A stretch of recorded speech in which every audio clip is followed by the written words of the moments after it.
Welcome to today's podcast of Pursuing Justice.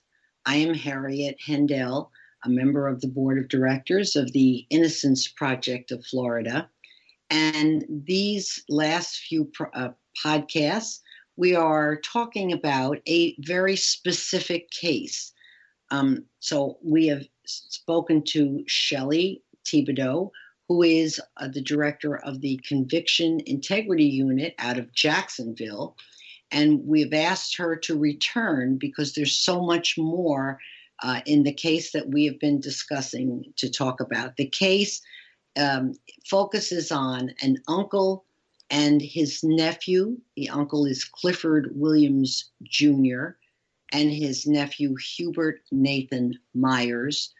They spent 43 years behind bars as innocent men, and in March of 2019, they walked out of prison thanks to the collaboration and the tireless work of the Innocence Project of Florida and the brand new Conviction Integrity Unit, which is the first unit of its kind in the state of Florida.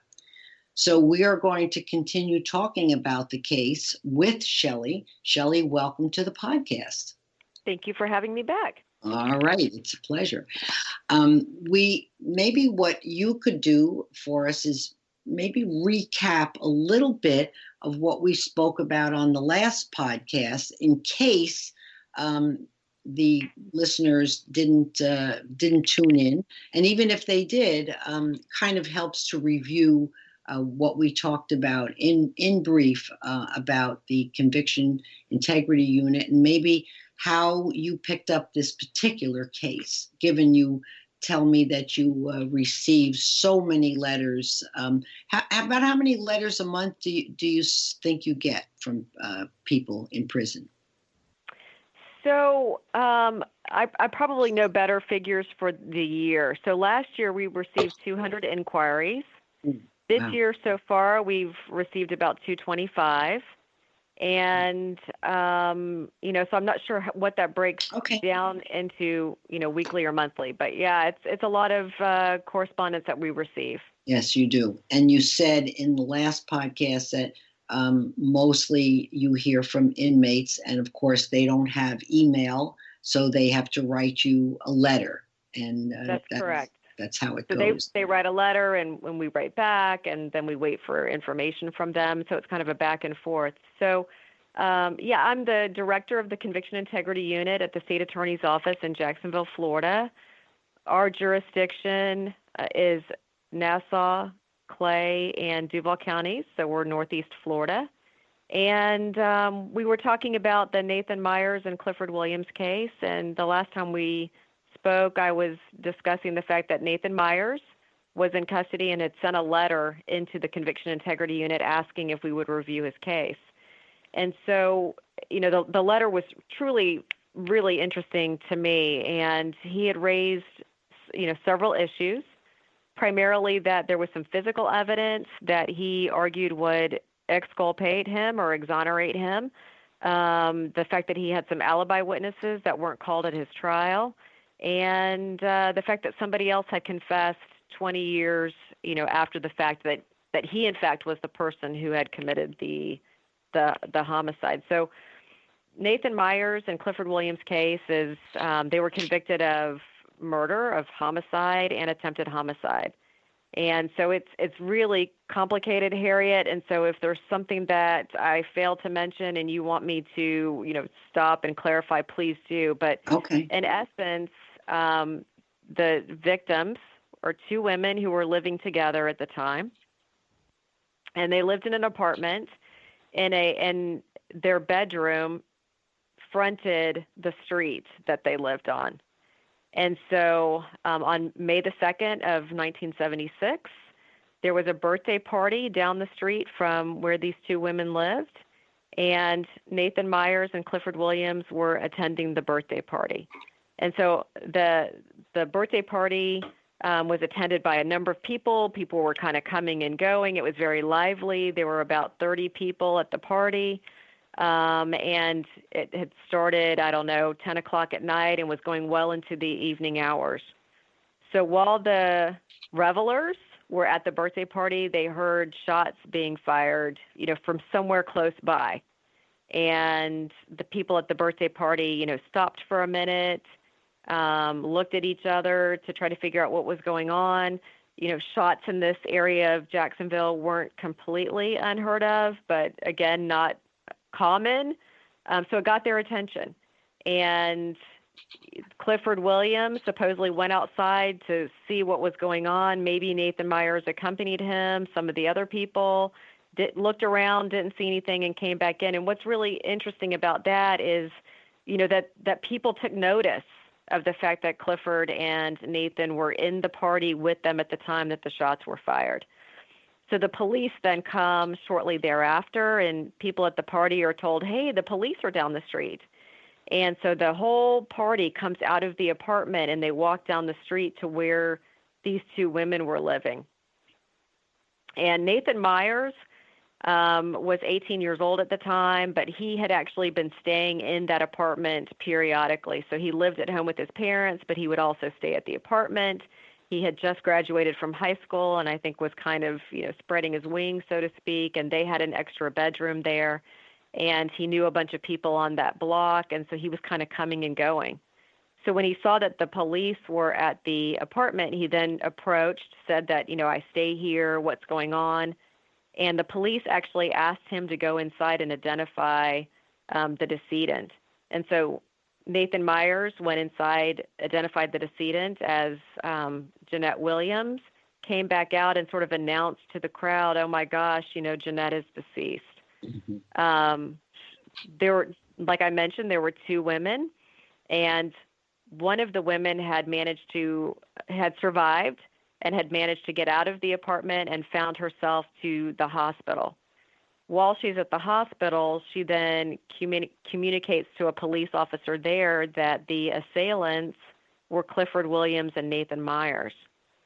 And while the police are still on scene investigating the homicide, and there's this crowd standing around, of course, Nathan Myers and Clifford Williams are in the crowd, and they're actually arrested, right then. So within, an hour or so of the shooting, they're arrested. Wow. And there was no relationship between there are two Williamses in the case, right? That's correct. And they're not related for that reason, but they are not related. Right. That was important to say. Go ahead. They're friends. This is like an area of town. People kind of know each other, but they're not related. So Nathan Myers and Clifford Williams go down to the police station. Their hands are actually swabbed to see if they had fired a gun recently. It's a gunshot residue test is done on their hands, and it is sent off to a lab, and it's not positive for gunshot powder. They tell the police, we heard the shooting, but we aren't the perpetrators. We were down at the party. There are people from the party that night that tell the police, they were with us. Why are you arresting these two guys? They were with us at the party. And what's really interesting is before the survivor identifies them as the perpetrators, the police, were out at the scene, and they're, making notes about what they see. And so they see that the bedroom window, the glass of the bedroom window is shattered. There's a metal screen on the bedroom window, and there's a hole in the screen, and the prongs are sort of pointing in towards the bedroom. There's glass on the bed, so the police document glass on the bed. So there's and a bullet strike in the window frame. So there are these physical findings that the police are making note of. But then, of course, Nina Marshall then says who her perpetrators are, and the arrest is made. So that's kind of where it all gets very complicated. I could sort of see as I'm reviewing this case where the police had come in, they're looking at the evidence, and they're making notes of physically what they're seeing. And then, of course, Nina identifies them as the perpetrators. And so all of that physical evidence that they had originally noted was sort of put to the side because Nina says that they came inside the apartment, came into the bedroom, had positioned themselves at the foot of the bed, and both of them had fired shots, towards her and Jeanette Williams. So a completely different scenario then of, what the physical evidence was indicating that the shots had come through the bedroom window. Right. Totally different. Yeah. Totally Completely different scenario of, how this crime took place. Now, you mentioned Nina Marshall. She was the survivor of the incident, right? Yes, that's correct. And yeah. So all right. So she makes a pretty strong statement that these two men did this. Where does the case go from there with her witness identification, so to speak? Misidentification is more accurate, right? Very, very powerful testimony. That I know my perpetrators because we all know each other, and I saw them in the bedroom shooting at me. Very powerful. But the police then recover the projectiles. So, regrettably, Jeanette Williams is shot 4 times and Nina Marshall is shot twice. And they're able to recover the projectiles. So they then send the projectiles off to the crime lab to have them analyzed. And I'm sure what they would have expected was that there would be 2 different types of projectiles, 2 different types of bullets that would come back, and that the analyst would have indicated, fired from 2 different guns, right? But what ultimately happens is the analyst says, oh, these are all .38 caliber projectiles, bullets, and they all appear to have tool markings on them to suggest that they were fired by 1 gun. And so, as I'm starting to look at this, I'm looking at it from the perspective, can I corroborate what Nina Marshall testified to, what she said? But all of the physical evidence, as I'm going through all of the physical evidence, none of the physical evidence is corroborating her story, her testimony. So there's nothing in the physical evidence to actually suggest that there were 2 shooters. So, it's an enclosed space. So presumably all of the projectiles were discoverable, could have been located. They did locate 6, and of course this is a revolver because there weren't any shell casings thrown out of the gun, so presumably a revolver. It's a .38, and so we're able to account for all 6.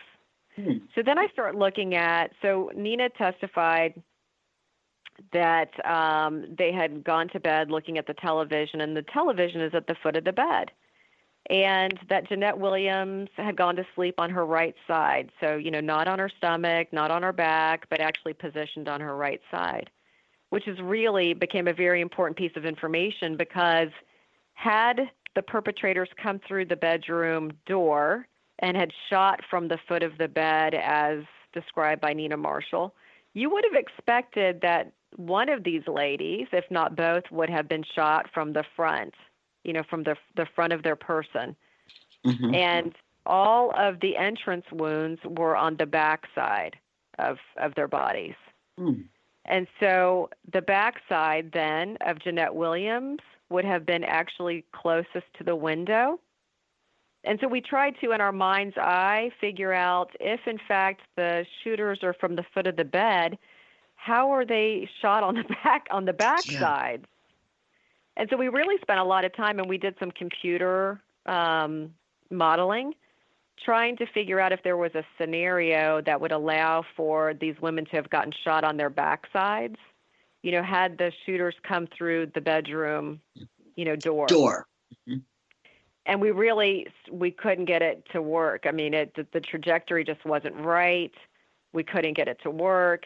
Then we started modeling from the bedroom window, and, we were able to get all of the bullets being shot from the bedroom window to match the trajectory, of the entrance wounds and exit wounds and all of those sorts of things. And then another really piece of valuable information came when we consulted with our medical examiner here locally. We went to see the medical examiner, and we asked her to look at the photos that had been taken back in 1976 by the medical examiner there. And there is an entrance wound to the decedent, Jeanette Williams, on the back of her